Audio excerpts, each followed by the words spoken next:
number 8.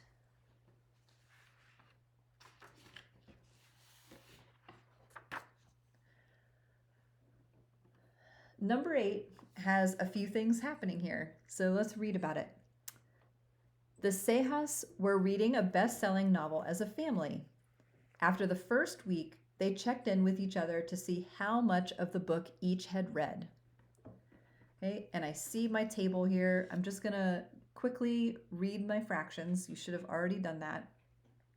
Then I'm going to read what my questions are asking me.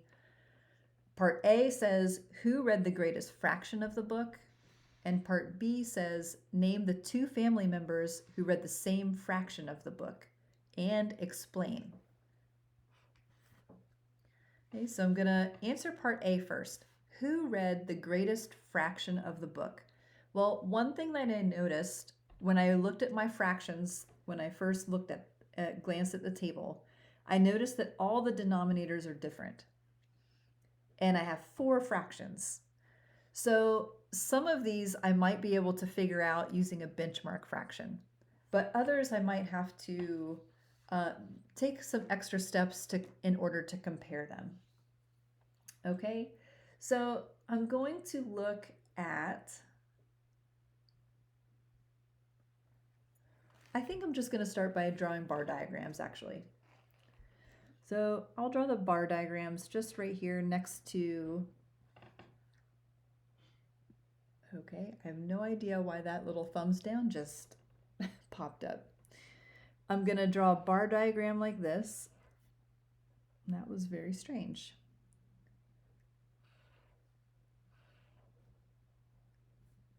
I'm going to draw a bar diagram for each one. I'm going to try to draw them all the same size. And I'm going to try to line them all up so they start and end in the same location. 2/6. Mr. Seha read 2/6 of his book. So I'm going to split this one into 6 sections.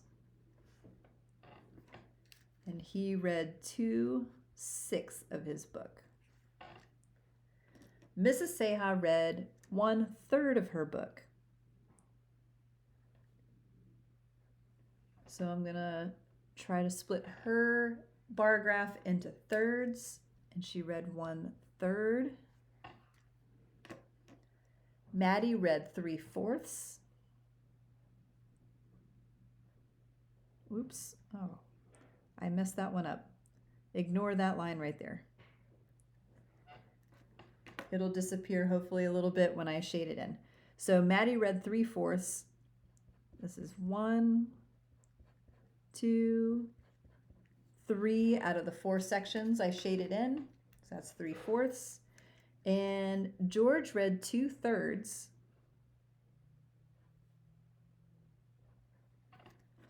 I'm going to try to make 3 equal sections. That's a little harder to do, but I think I got pretty close. Now I'm going to label. Actually, I don't need to label because it's written right here. So I can see Mr. Seha, Mrs. Seha, Maddie, and George's fractions of the book that they each read. And my question is, who read the greatest fraction of the book? So I can see that Maddie and George both read a good bit more than Mr. and Mrs. Seha. And it looks like Maddie read more than George. So I should hopefully know, because 3/4 and 2/3 are both benchmark fractions, I should hopefully know right away that 3/4 is bigger than 2/3. But if I don't, I drew my diagram and I see it. If I need to, I can make equivalent fractions just to make sure. So I think what I'll do, I need to look at my denominators. This fraction, 3/4, has a denominator of 4. 2/3 has a denominator of a 3. So I need to find a common multiple of both 3 and 4. So multiples of 4, 4, 8, 12, 16. I could go on, but I don't need to.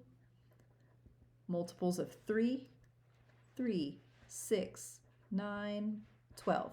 I can stop right there because I see a common multiple right here is 12. So I'm going to make an equivalent fraction for each one of these. 3/4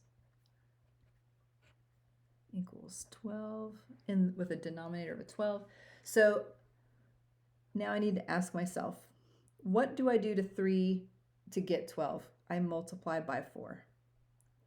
So I need to multiply 2 times 4 is 8.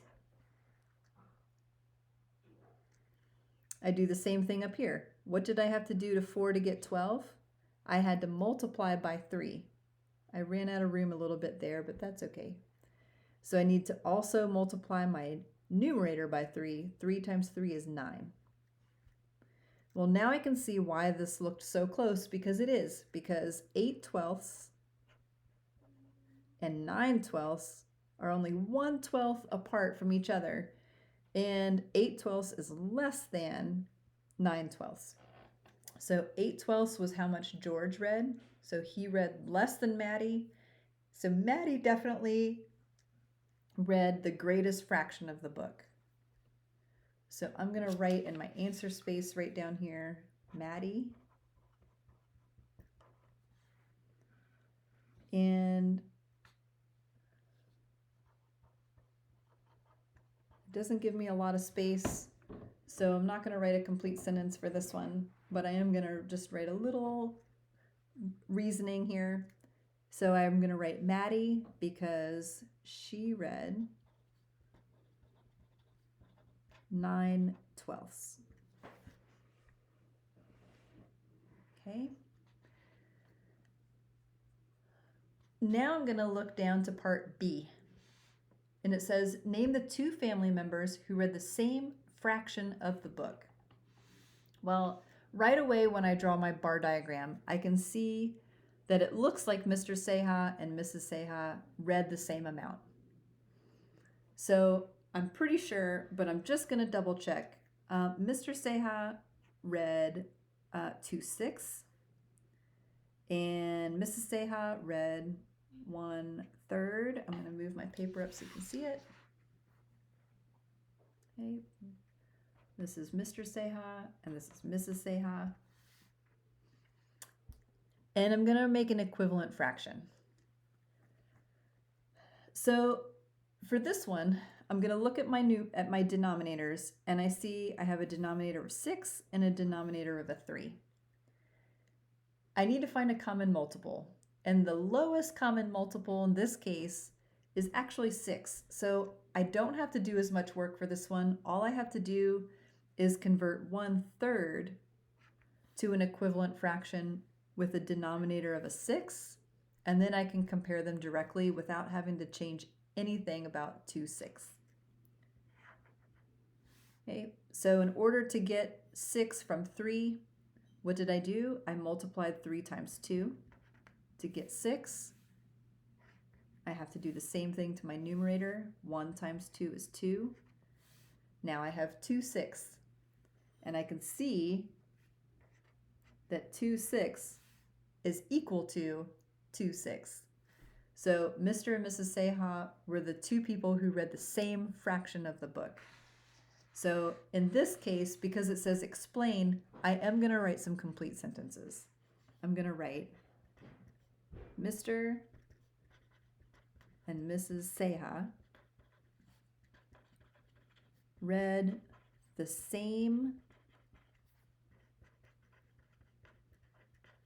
fraction of the book because they both read 2/6 or 1/3 of the book.